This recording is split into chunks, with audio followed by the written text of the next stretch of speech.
শুভেন্দু দাসকে পরিষ্কার করে গেলেন। সম্মানীয় শুভেন্দু দা আমাদের মধ্যে উজ্জ্বলা উপস্থিত ছিলেন। জানেন কৃষ্ণনগরের মানুষকে তিনি ভালোবাসেন, তিনি সময় দেন।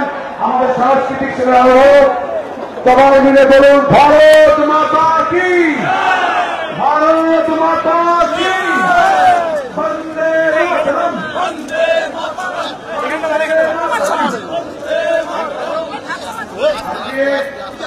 আমরা আমাদের প্রোগ্রাম হাইকোর্টে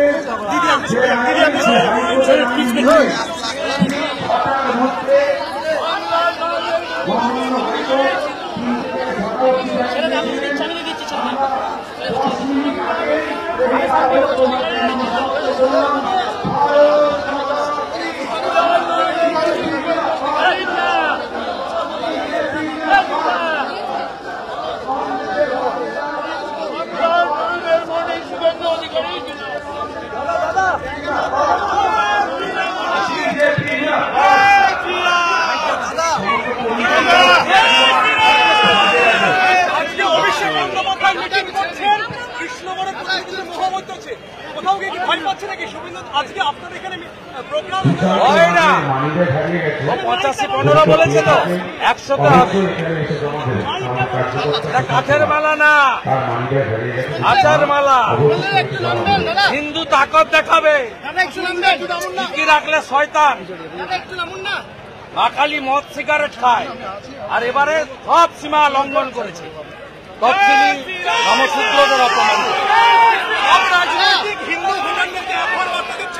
এক হবে, ঐক্যবদ্ধ হবে, আমি বিশ্বাস। প্রতিবাদ সকলের করা উচিত ছিল, কিন্তু বিজেপি একমাত্র যারা ভারতীয় সংস্কৃতি এবং হিন্দুদের প্রোটেক্টর। প্রমাণ হলো আজকে অর্জুন বিশ্বাসের নেতৃত্বে আজকে 5000-এরও বেশি ভারতীয় জনতা পার্টির কর্মী সমর্থক পথে নেমে তফসিলিদের, মতুয়াদের, নমশূদ্রদের এবং আচারমালার অপমানের প্রতিবাদ করলো কৃষ্ণনগরের মতো জায়গায়।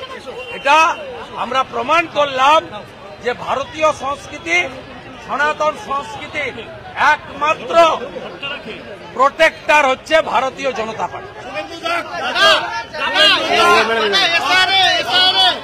আধার কার্ড ফান্ড পেলেও রাজ্য সরকার দাবি করেছিল তাকে স্বাস্থ্যসাথী কার্ড খারিজ করে দিয়েছে কমিশন। এসআইআর হবে, আধার কার্ডও পরিষ্কার বলেছে এটা নাগরিকত্বের প্রমাণ নয়।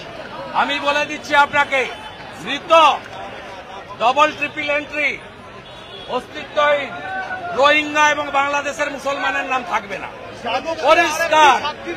ভারতীয় মুসলমানের কোন চিন্তা নেই, তো বাংলাদেশি মুসলমান থাকবে না, নিশ্চিন্ত থাকুন।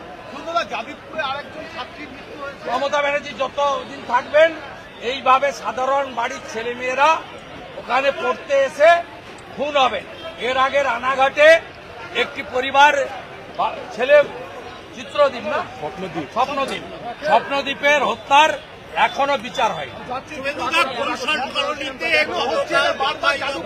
এরকম গুলশন কলোনি চাপড়াতেও পাবেন, কালীগঞ্জেও পাবেন। এই গুলশন কলোনি আছে বলে মোথাবাড়ি, ধুলিয়ান, শামশেরগঞ্জ, মহেশতলা, রবীন্দ্রনগর হচ্ছে। এই গুলশন কলোনি আছে বলে বেলডাঙ্গাতে কার্তিক পুজোয় 50টা মন্দির ভেঙেছে। দক্ষিণবঙ্গের পর উত্তরবঙ্গে দুর্গাধামের মুখ্যমন্ত্রী, দুর্গাধামে দুর্গাকে কি নিয়ে রাজনীতি করতে চাইছেন? উনি মুখ্যমন্ত্রী থাকবেন না। আর হিন্দুদের কোন মন্দির সরকারি টাকায় হয় না। হিন্দুরা ক্ষমতা আছে, আমরা রাম মন্দির বানিয়েছি চাঁদা তুলে। আমাদের যখন মন্দিরের দরকার হবে আমরা হিন্দুরাই চাঁদা তুলে করব। হিন্দুদের মন্দির সরকারি টাকায় হয় না। আর মমতার ওই হালাল পেড়া গজা কেউ খায়নি। এসআইআর নিয়ে মিথ্যাচার করা হচ্ছে সোশ্যাল মিডিয়ায়, যে কারণে সোশ্যাল মিডিয়ার নোডাল অফিসারদের নিয়ে বৈঠক করা হয়েছে। এসআইআর এর হওয়ার আগে একটা বড় ঝড় কি আসতে চলেছে বাংলায়, কি মনে করেন? না, ঝড়ের কিছু নেই, এসআইআর হবে। সোশ্যাল মিডিয়ায় মিথ্যাচার হচ্ছে। 26 লক্ষ নাম বাদ গেছিল, এবারে 1 কোটি নাম বাদ। এসআইআর নিয়ে মিথ্যাচার কেন হচ্ছে শুভেন্দু দা, কি বলবেন? ভয় পাচ্ছে, তৃণমূল থরথর করে কাঁপছে। কারণ বাংলাদেশের মুসলমানরা আর মৃত ভোটারদের বিকালবেলা ক্যামেরা বন্ধ করে ছাপ্পা মেরে ওরা যেত। কারণ মুসলিম বুথে আমাদের কর্মী থাকে না, সেখানে ছাপ্পা মেরে ওরা যেত। গুলশান কলোনিতে দেখা যাচ্ছে অনুপ্রবেশকারীরা বসবাস করছে। গুলশান কলোনিতে দেখা যাচ্ছে প্রচুর রাজারহাট অনুপ্রবেশকারী। নিউ টাউন থেকে, কসবা থেকে, এমনকি ভবানীপুর কেন্দ্রের চেতলা, বিস্তীর্ণ এলাকাতে এই ধরনের অনুপ্রবেশকারী, অবৈধ অনুপ্রবেশকারী ঢুকে বসে আছে। জাংড়াতে চলে যান পাবেন, কসবাতে পাবেন, চেতলাতে পাবেন, যেখানে মুখ্যমন্ত্রী ৭৭ নম্বর ওয়ার্ডের ভোটে যেতেন। চলুন বলুন। আমার পাড়া তৃণমূল তাড়া।